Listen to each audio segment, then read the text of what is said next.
Hello दोस्तों, good afternoon. फिर एक बार स्वागत है आप सभी का हमारे यूट्यूब चैनल एग्ज़ाम वाले पर। जैसा कि बिहार के एग्ज़ाम में ट्रेंड रहा है कि यह बिहार के धरती पे राज करने वाले राजवंश के संस्थापक और उसके अंतिम संस्थापक से जुड़े सवाल भी करते हैं। तो आज हम आप सभी के बीच उसी टॉपिक्स को लेकर के आए हैं। टॉपिक का नाम है बिहार के प्रमुख शासक और उनका कार्यकाल।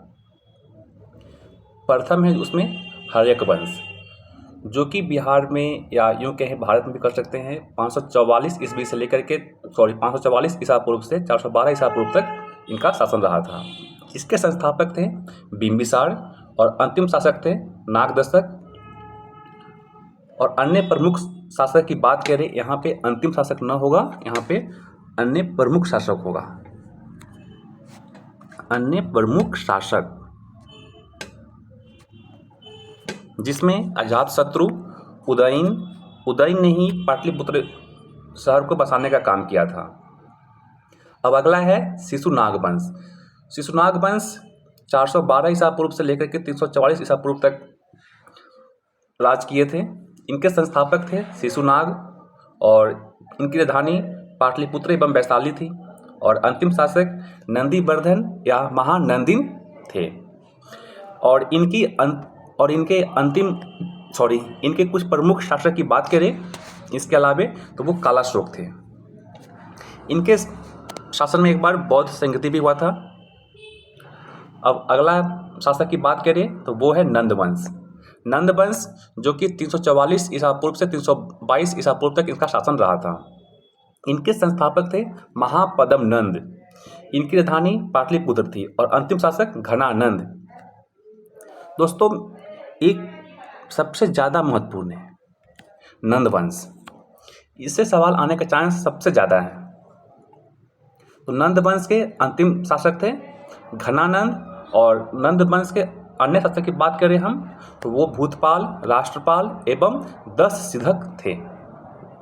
इसके बाद अगला है मौर्य वंश। काफ़ी महत्वपूर्ण है ये भी। मौर्य वंश जिनका कार्यकाल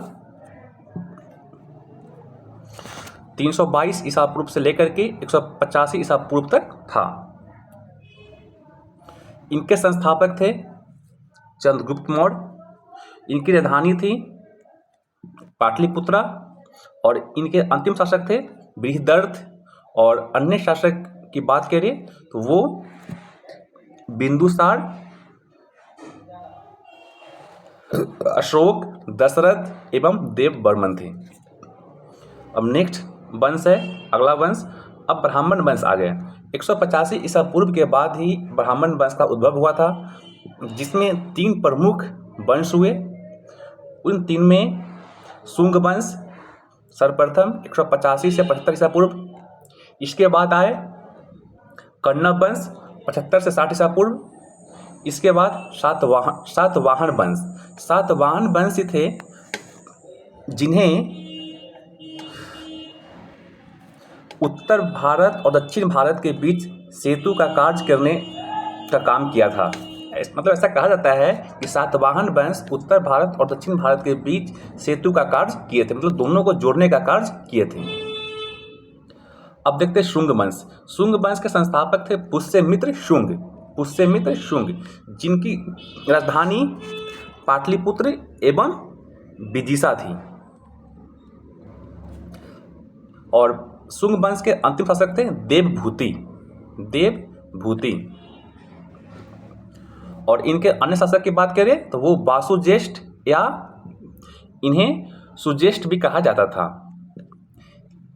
इसके अलावा वसुमित्र, पुलिंदक, घोष और वज्रमित्र अन्य शासक थे। अब बात करेंगे कण्व वंश का। कण्व वंश जिनका शासन 75 ईसा पूर्व से लेकर के 60 ईसा पूर्व तक था। इनके संस्थापक थे वासुदेव